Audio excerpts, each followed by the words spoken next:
Pakinggan natin. Red flag.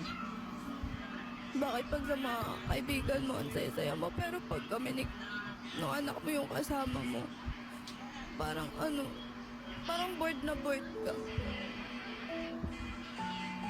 Parang kaming dalawa lang nung anak mo yung nag-uusap, tapos ikaw tinitingnan mo lang kami. Pero nung kasama mo yung mga Grabe, kaibigan mo, grabe ba? sobrang saya mo, ang dami mong nakikwento. Ha? Gusto mo sagutin niya? Buti nakakayanan ng magulang Ako niya. sasagot. Maybe he's not ready yet Tama to yun. have a family. Tama.